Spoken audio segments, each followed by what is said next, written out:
तो 2019 का बदला आखिरकार भारत ने ले लिया है। चैंपियंस ट्रॉफी के सेमीफाइनल में भारत ने ऑस्ट्रेलिया को 4 विकेट से हराकर फाइनल का रास्ता अपना पक्का कर लिया है। पहले बल्लेबाजी करते हुए ऑस्ट्रेलिया ने भारत को 264 रनों का टारगेट दिया था, जिसके बदौलत ऑस्ट्रेलिया बहुत मजबूत दिख रही थी, लेकिन 267 4 विकेट रहते हुए भारत ने इस लक्ष्य को पा लिया। 48.1 ओवरों में ही भारत ने इस लक्ष्य को पाया, जिसके बाद भारत चैंपियंस ट्रॉफी के फाइनल में पहुंचने वाला पहला देश बन चुका है।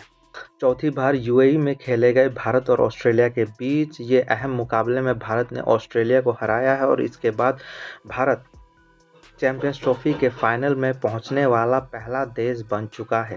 पहले बल्लेबाजी करते हुए ऑस्ट्रेलिया जहां 264 रनों का टारगेट दे पाई थी, जिसमें स्टीव की 73, एलेक्स कैरी के 61 और ट्रेविस हेड के 39 रनों के बदौलत ऑस्ट्रेलिया की टीम 264 रनों का टारगेट देने में सफल रही थी। ऑस्ट्रेलिया जो एक समय पर बहुत ज़्यादा ताकतवर लग रही थी और ट्रेविस हेड, जिस तरीके से ट्रेविस हेड का इतिहास था भारत के खिलाफ, ट्रेविस हेड बहुत अच्छा खेलते हैं और उसी को देखते हुए भारत ने ऐसी गेंदबाजी की जिसके बदौलत ट्रेविस हेड बहुत जल्दी आउट हो गए। वरुण चक्रवर्ती ने ट्रेविस हेड को आउट किया था, जो एक समय पर लग रहा था कि ट्रेविस हेड बहुत ज़बरदस्त खेलेंगे, उनके पांव जम गए थे, लेकिन वरुण चक्रवर्ती के स्पिन के आगे ट्रेविस हेड का बल्ला नहीं चल पाया और 39 रन बनाकर ट्रेविस हेड वरुण चक्रवर्ती के बॉल पर आउट हो गए। इसके बाद एलेक्स कैरी 61 रन बनाकर उन्होंने आउट हुआ।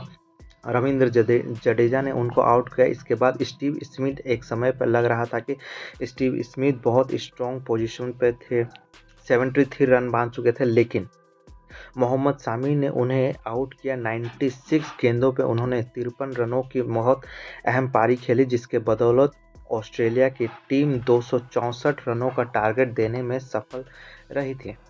इसके बाद दूसरी पारी में रोहित शर्मा और गिल ने ओपनिंग की, लेकिन गिल बहुत जल्दी आउट हो गए। एक तरफ से रोहित शर्मा खेल रहे थे, लेकिन रोहित शर्मा भी ज़्यादा रन बना नहीं पाए और आउट हो गए। इसके बाद विराट कोहली ने एक तरीके से एक साइड से भारत का स्कोर बढ़ाते गए और 84 रनों की बहुत अहम पारी खेली है विराट कोहली ने, जिसके बदौलत भारत एक स्ट्रॉन्ग पोजीशन पर पहुंच पाया। इसके साथ साथ श्रेयस अय्यर ने भी 45 रनों की अहम पारी खेली थी।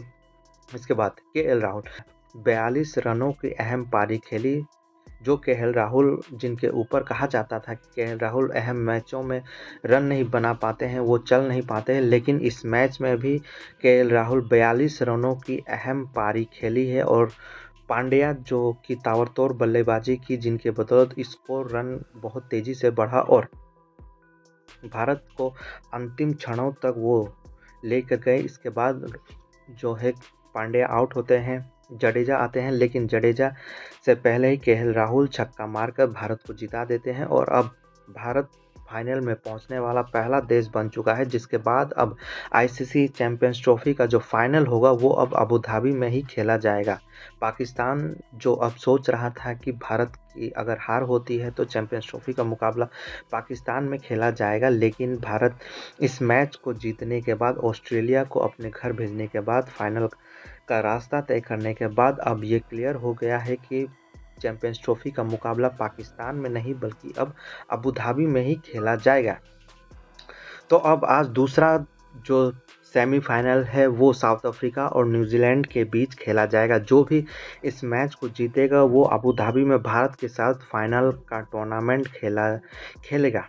तो अब देखना होगा कि आखिर आज के मैच में न्यूजीलैंड और साउथ अफ्रीका के बीच कौन जीतता है, लेकिन भारत ने अपना फाइनल का जो टिकट है वो पक्का कर लिया है। जिस तरीके से पूरी दुनिया देख रही थी और कई ऐसे लोग कह रहे थे कि भारत इस मैच को नहीं जीत पाएगा, क्योंकि पहले बल्लेबाजी करते हुए जो ऑस्ट्रेलिया की टीम ने बड़ा स्कोर जो है बोर्ड पे लगा दिया था। इसके बाद भारत ने बहुत अच्छी पारी खेली, भारत के जो बल्लेबाज थे वो बहुत अच्छे रन बनाए। इसके बदौलत भारत ने इस मैच को जीता। न सिर्फ इस मैच को जीता बल्कि 2019 में नरेंद्र मोदी स्टेडियम में खेले गए वर्ल्ड कप का भी बदला लिया है, जिसमें ऑस्ट्रेलिया ने भारत को हराया था। वो वर्ल्ड कप का फाइनल मुकाबला था, जिसके बाद अब आईसीसी चैंपियंस ट्रॉफी के सेमीफाइनल में भारत ने इस ऑस्ट्रेलिया को हराया है और ऑस्ट्रेलिया अब आईसीसी चैंपियंस ट्रॉफी के इस मुकाबले से बाहर हो गया है और भारत पहला देश बन चुका है जो आईसीसी चैंपियंस ट्रॉफी के मुकाबले में फाइनल का टिकट अपने पक्का कर लिया है। अब देखना होगा कि आखिर भारत के साथ दूसरा कौन सा टीम फाइनल का मुकाबला खेलने जा रहा है।